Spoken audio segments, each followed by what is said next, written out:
আমার আপু বিয়ের আগেই পালিয়ে গিয়েছিল। এরপর আমার বাবা তার সমস্ত জিনিসপত্র ছাদের একটা ঘরে রেখে তালা বন্ধ করে দেয় আর বলে দেয় এই ঘরটা যদি কেউ খুলে তাহলে আমার মরা মুখ দেখবে।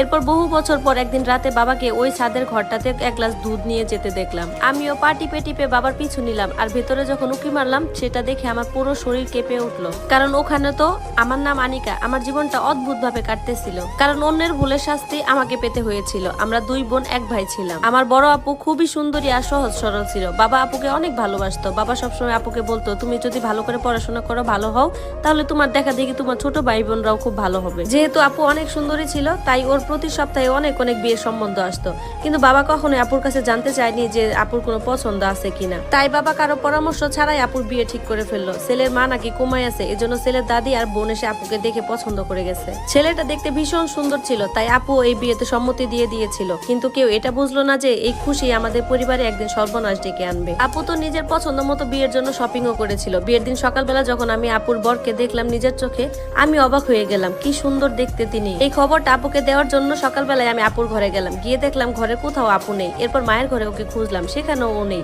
এরপর বাইরে এসে দেখি মা মেহমানদের আপ্যায়ন করতেছে। এরপর মায়ের হাতটা ধরে একটা সাইডে এনে মাকে বললাম, মা আপুকে তো ঘরের কোথাও খুঁজে পাওয়া যাচ্ছে না। প্রথমে মা আমার কথাটা পাত্তা দেয়নি, কিন্তু পরে কি যেন ভেবে আমার সাথে এই ঘর থেকে ও ঘর খোঁজাখুঁজি করতে লাগলো। এদিকে কাজী সাহেবও চলে এসেছে বিয়ে পড়ানোর জন্য। বাবা মাকে ডেকে বললো আপুকে ওখানে নিয়ে যেতে।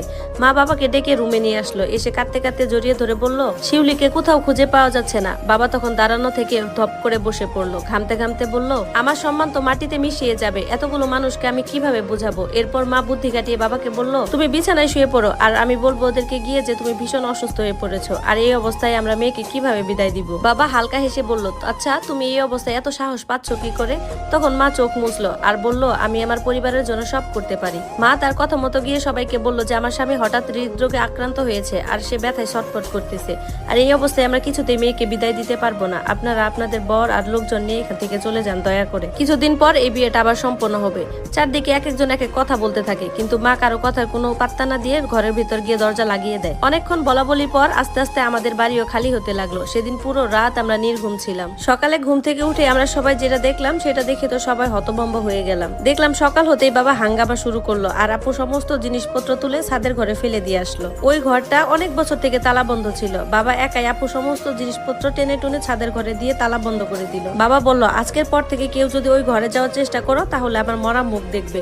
সেদিনের পর থেকে আমাদের ঘর থেকে সব খুশি হারিয়ে গিয়েছিল। সব চাপ আমার উপরে পড়তো। বাবা যখনই আমাকে দেখতো তখনই বলতো দেখবে এই মেয়েটাও একদিন আমাদের নাক কাটিয়ে অন্য কোথাও চলে যাবে। আমি খেয়াল করতাম বাবা সবার আড়ালে লুকিয়ে লুকিয়ে কান্না করতো। বাবার যেহেতু বাজারে একটা দোকান ছিল, দোকান থেকে প্রতিদিন সন্ধ্যাবেলায় এসে